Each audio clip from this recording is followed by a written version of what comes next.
பலாப்பழம் அல்வா செய்வது எப்படி என்று பலாப்பழம் வந்து ஒரு 3/4 கிலோ, சர்க்கரை 100 கிராம் போதும். ஏன்னா பலாப்பழத்தில் இனிப்பு இருக்குது. நெய் வந்து ஒரு 75 கிராம், கிஸ்மிஸ் முந்திரி, இவ்வளோ தான் பலாப்பழம் அல்வா செய்கிறதுக்கு. வாங்க செய்யலாம். வானொலி அடுப்பில் வச்சு நெய் 50 கிராம் நெய் முதல்ல ஊற்றணும். ஊற்றி பலாப்பழம் கிஸ்மிஸ் முந்திரி போட்டு பலாப்பழத்தை அரைச்சி அதில் போடணும். மிக்சியில் போட்டு அரைச்சி நல்லா அரைச்சி போட்டு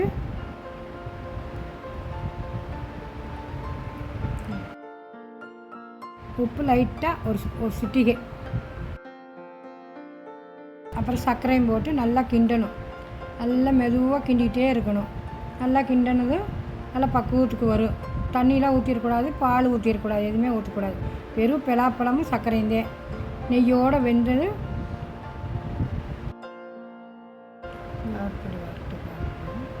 கலர் பொடி கொஞ்சமாக போட்டு இப்படி கிண்டணும்.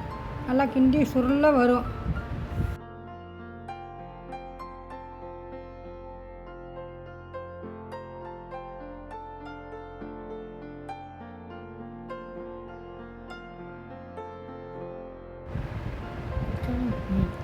நல்லா சுருள வணக்கி நல்லா சட்டியில் ஒட்டாமல் வரும். அந்த முன்னாடி கடைசியாக அந்த மிச்சம் 25 கிராம் நெய்யை அதில் ஊற்றி இறக்கிற வேண்டியதே. இதான் நல்லா வணக்கும் போது வருது பாருங்க, நல்லா வரும். நிறைய நம்ம அல்வா இது பலாப்பழம் ஒரு பழம் வாங்கினோம்டா இந்த மாதிரி மிச்சம் இருந்தால் இந்த மாதிரி செஞ்சு நல்லா சாப்பிட்லாம். நல்லா இருக்கும், டேஸ்ட் நல்லா இருக்கும். நெய் ஊற்றுற மாதிரி எப்படி கிண்டி இறக்கி சாப்பிட வேண்டியது. இறக்கிடலாம். இனி